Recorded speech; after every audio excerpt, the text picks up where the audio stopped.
Hello and welcome to New Frontiers on CCTV International. I'm Ji Xiaojun in Beijing, and today we come to the final part of our major series about Chinese Kung Fu. In the past, say 30 or so years, there has been a massive upsurge in interest worldwide in martial arts. Bruce Lee and his films are widely attributed with generating the initial interest. His legacy has been kept alive by actors such as Jet Li and Jackie Chan. In April, a movie starring these two martial arts legends called The Forbidden Kingdom went on international release. Not surprisingly, it was a huge success. Something else that was hardly a surprise was that it provoked a lively debate as to which of its two stars was the true king of martial arts.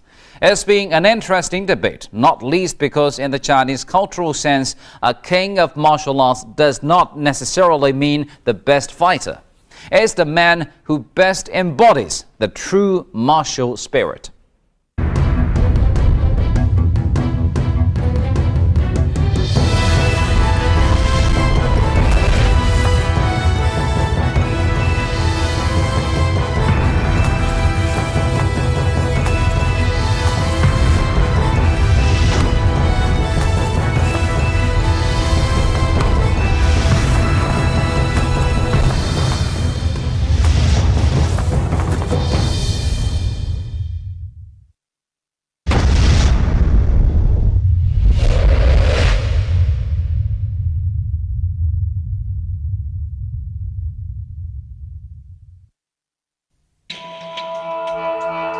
Since the beginning of civilization, China has nurtured a unique national cultural tradition. The Chinese refer to it as martial arts, while Westerners call it Kung Fu. But whatever you call it, over the thousands of years in which Kung Fu developed, it moved on from its original role as a means of self-defense and physical training to form a cultural system.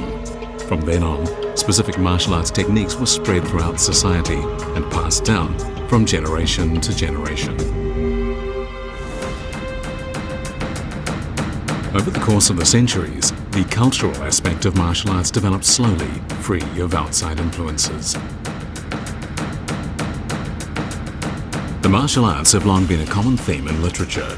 Stories that combined wild invention with precise detail turned the martial arts genre into an aspect of classical culture unique unto itself.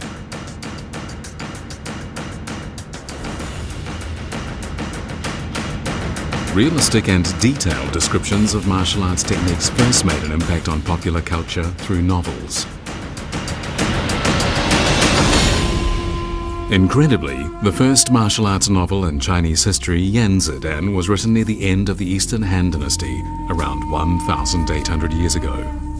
The main protagonist of the story is Jian Ke, who is remembered in history as the man who nearly succeeded in assassinating Emperor Qin Shi Huang, China's first emperor.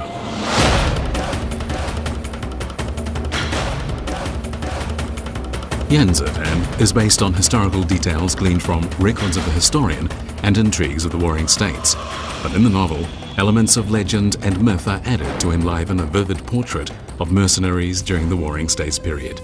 Yan Zidan included lifelike portraits of these mercenaries and was the first work to introduce this type of character to mainstream culture.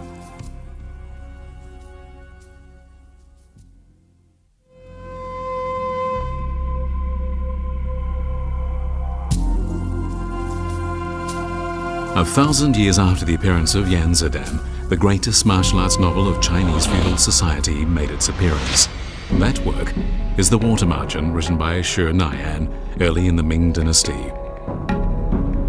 Like the novels about mercenary warriors that preceded it, The Water Margin included detailed descriptions of the martial arts techniques of the various schools of martial arts.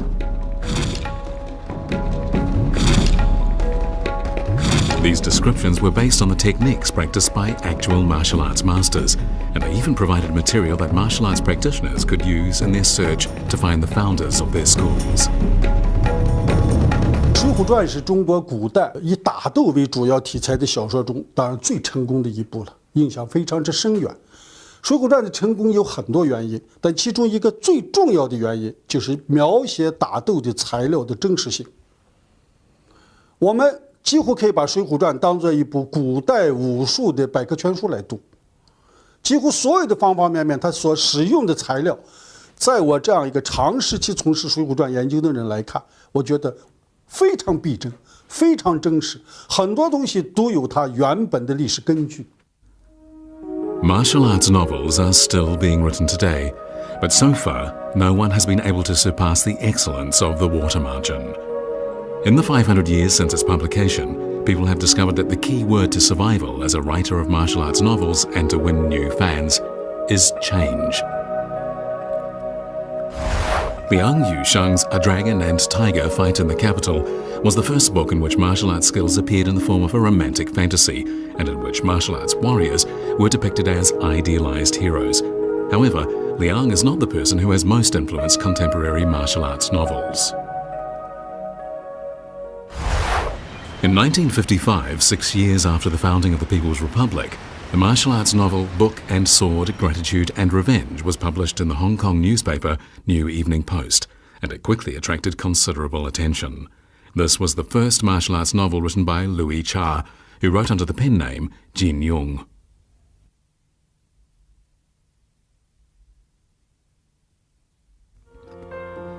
Jin's last martial arts novel, The Deer and the Cauldron, was published in September 1972, but at that time Jin announced he was putting down his pen and, true to his word, he never wrote another novel. Over a period of 20 years, in addition to writing one short story, Louis Cha completed 14 martial arts novels. The first Chinese characters of these 14 novels combined to form the following meaning: shooting at white deer in a snowy day, writing about chivalrous men in a smile with blue mandarin ducks.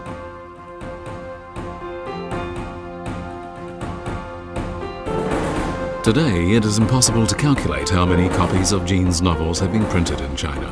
Nearly every literature publishing house in the country, large and small, has published at least one of his books. Even though Jin started writing martial arts novels after Liang, he is considered to be the modern master of the form.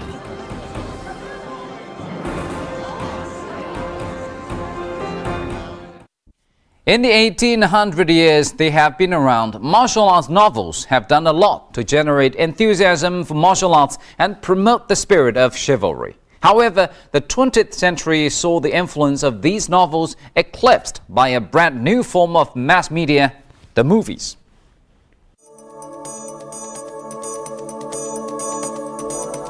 In 1928, the Shanghai Mingxing Film Company made what was for some time widely believed to be China's first martial arts film, Destruction of the Red Lotus Temple.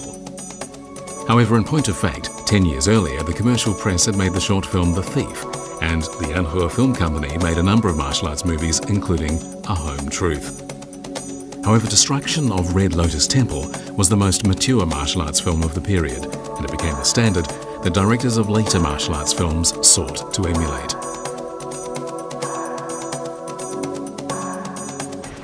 At the same time, martial arts increasingly came to the attention of the Chinese public, and the influence of martial arts expanded. In the 38 years from 1912 to 1949, during which China was a republic, the country was constantly rocked by the separatism of the warlord period, political turbulence, clashes of ideologies, and the controversy over the use of indigenous and foreign methods. And all this resulted in conflicting impacts on the development of Chinese martial arts. In general, martial arts, which reached a low point after the Boxer War of 1900, gradually gained vitality during the Republic period. Countless martial arts associations such as the Qinwu Athletic Association, the Beijing Sports Research Association, and the China Martial Arts Society sprung up all over China, and there were more than 100 such associations in the 3 cities of Beijing, Shanghai, and Tianjin alone. 民国时期的这个国策提倡这个强国强种，那么只有我们这个传统武术这一块，武术这一块就能够强国强种，因为它有多种，又能够锻炼身体，又能够提高格斗技能，所以在那个时候，这个极贫极弱的一个国度里头，那么通过武术来强国强种，那么在这种呼声下，凡是有爱国之心的人都会受到感染，都是一种鼓舞，所以练普及起来。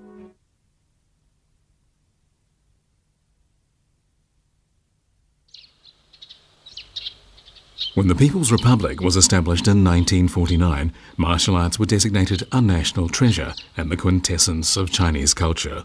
With this, they entered a new stage of development as the country pursued national construction.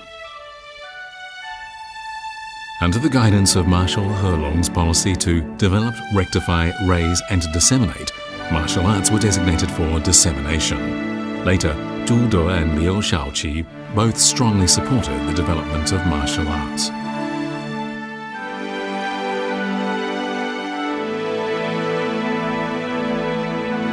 In 1957, the State Physical Culture and Sports Commission included martial arts in the list of competitive sports.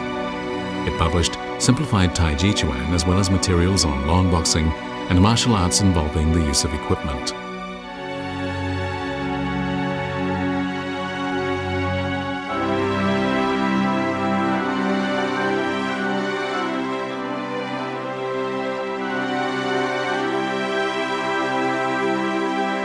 简化太极拳的出台应该说是蛮成功的，因为毕竟当时很多著名太极拳家都在。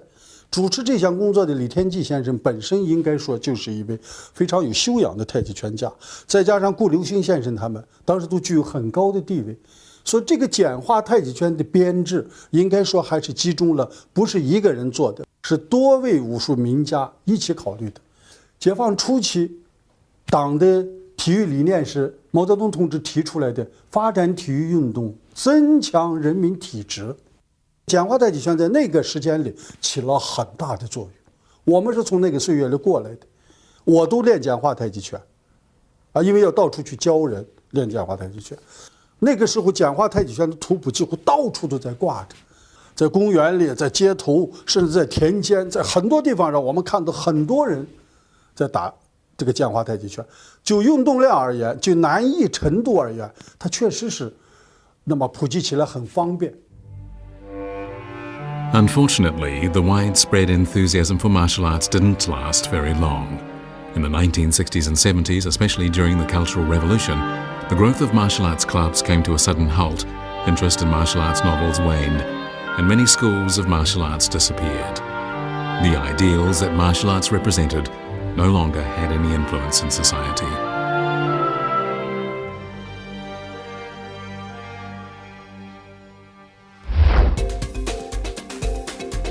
However, the situation in Hong Kong at this time was very different.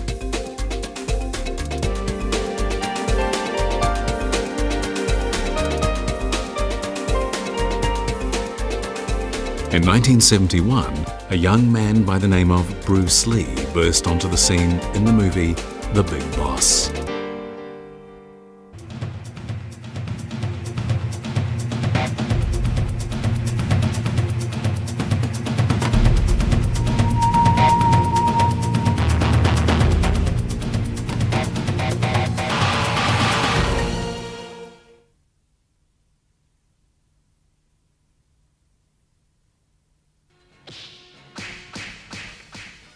Having spent time in the US, Bruce Lee was familiar with American filmmaking techniques, and he used a Kungfu style that was far more cinematic than any other Hong Kong performer of the time. In addition, he had a stunning body and a first-class command of martial arts techniques. On the set of The Big Boss, the director complained that he could perform martial arts moves so fast that it was hard to get them on film. In fact, everyone who worked with him the first time around aired this complaint. After The Big Boss broke attendance records in every Southeast Asian country, Bruce Lee quickly went on to conquer the world. And through his influence, the term Kung Fu became a part of the English language.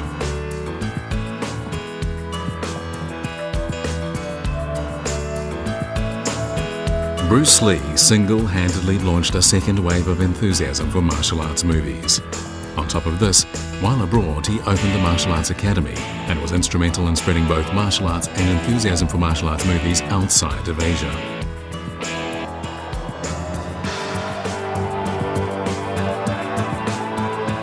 从传播中国文化以及表达中国尚武精神和中华民族的武文化一个精神面貌方面，李小龙所做的贡献，应该说是非常之巨大。我们可以说，他是一位杰出的民族英雄。他把中国传统的武学理念和西洋经过大量试验被证明是非常有效的一些现代的运动项目结合起来，李小龙完成了一次非常了不起的武术的竞技运动的交流和组合工作。他又把中国武术通过影视手段来进行表达，不但充分地表达了武术运动技术，也充分地表达了中国人通过武来对自己进行内心世界的修养，追求高尚的品德等等这样一些理念，他都把它表达出来了。所以尽管他拍的电影并不多，但印象是非常深的。当然因为他走得很早，他还有一些部分没有来得及更完善，或者没有来得及把他的体系更完备，于是乎给我们留下了无尽的遗憾。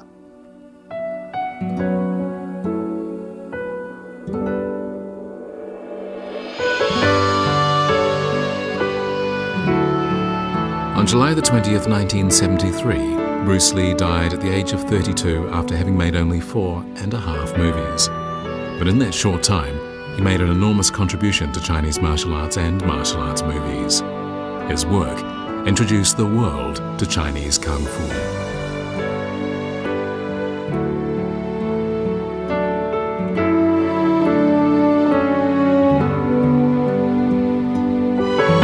Bruce Lee ascended to the pantheon of Kung Fu gods, he left the world bereft of Kung Fu heroes.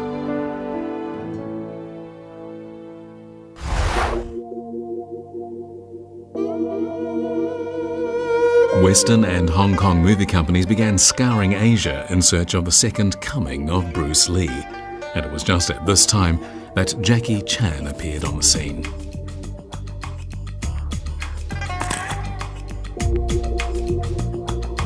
Jackie Chan's performance in the movie Drunken Master made him an overnight sensation, and people flocked to theatres to watch his martial arts comedies.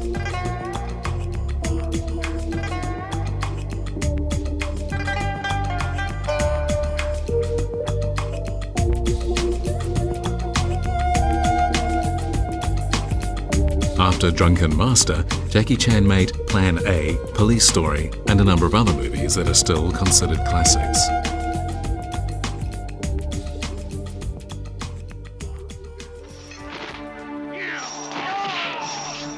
Drunken Master 2, released in 1994, not only received great reviews, it was named one of the year's top 10 movies by Time magazine.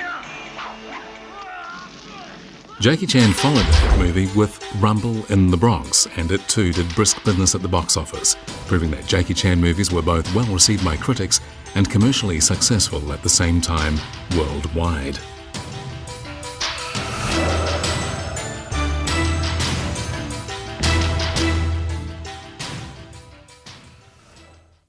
The popularity of martial arts movies in Hong Kong encouraged a number of movie companies to turn their eyes to the potentially enormous market to the north.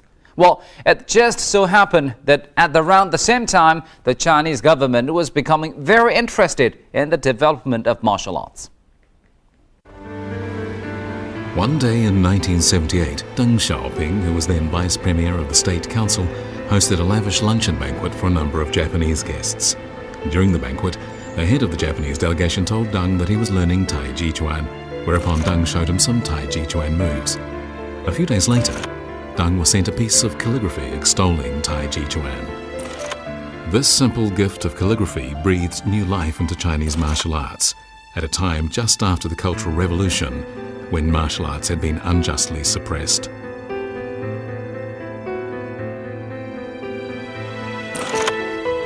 Liao Chengzhi, who was then Vice Chairman of the National People's Congress, was also at the banquet. The next year, he met with representatives of the Hong Kong film industry in Guangzhou and suggested to them that they jointly make the movie Shaolin Temple. The movie Shaolin Temple was the first Kung Fu movie produced by Hong Kong and the mainland in cooperation. The film was financed by Hong Kong, and most of the actors were from the mainland, and the movie was shot at mainland locations. But no one could have anticipated that this unprecedented experiment would produce a movie of such historic significance.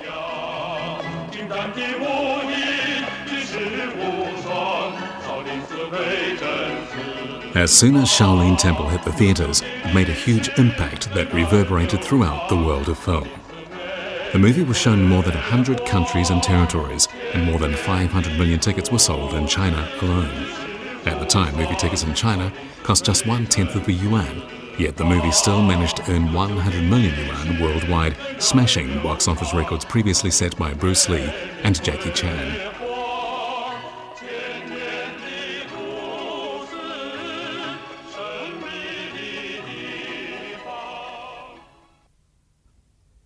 All the main actors in the film were national champions in one or more kinds of martial arts, and all the fight scenes were performed by the actors themselves. There were no stunt doubles.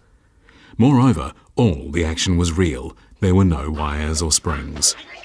This was one of the reasons the film was so successful.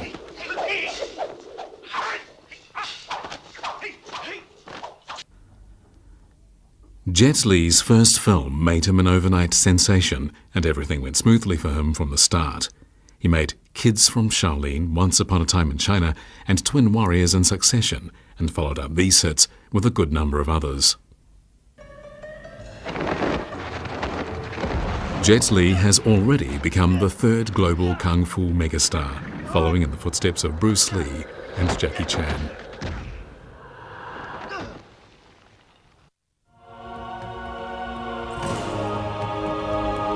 Since the 1980s, the popularity of traditional martial arts, competitive martial arts, and Kung Fu novels and movies has grown rapidly, and these areas of interest have influenced and stimulated each other. Many A-list directors in China and abroad have made Kung Fu movies in recent years. These movies include Hero, House of Flying Daggers, and Seven Swords, and all of them have ignited worldwide interest in Chinese Kung Fu.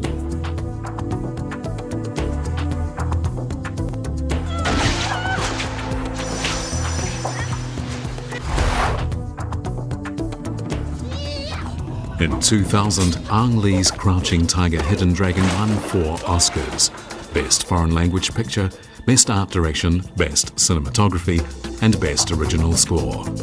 In 2007, USA Today selected it as one of the top 25 movies that changed Hollywood.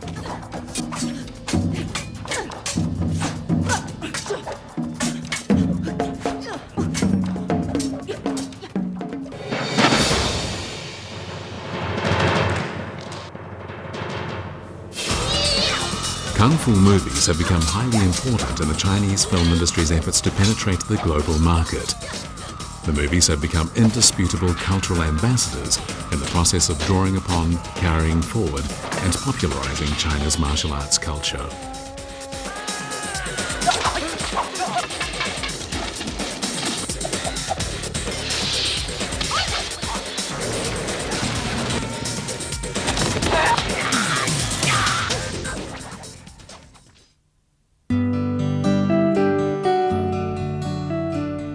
Under the influence of China's martial arts movies, the number of martial arts enthusiasts as well as the number of martial arts schools all over the world has risen sharply. Martial arts schools abroad have already become an important channel for popularizing China's martial arts and traditional culture, and many foreigners now come to China to study martial arts from masters.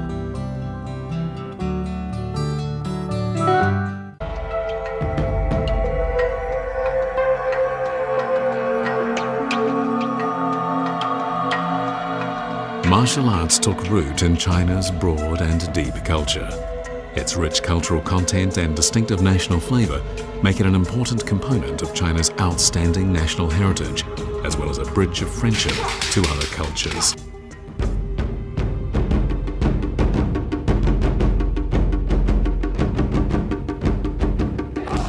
In the future, Chinese martial arts, with their long and glorious history, will play an even greater role in making the world more familiar with China's outstanding national culture.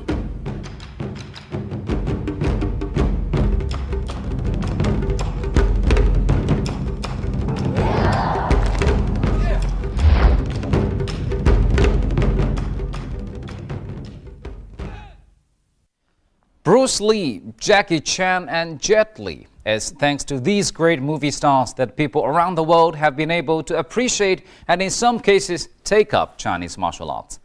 As a jewel of traditional Chinese culture, Chinese Kung Fu today occupies a unique position as a bridge between cultures and between tradition and modernity. Based on its global appeal, there can be little doubt that in the future, Kung Fu will have an even bigger role to play in teaching the world to appreciate China's traditional culture. And with that, we come to the end of our major series about Chinese Kung Fu. And thank you for staying with us on today's New Frontiers. I'm Ji Xiaojun from CCTV International. Goodbye.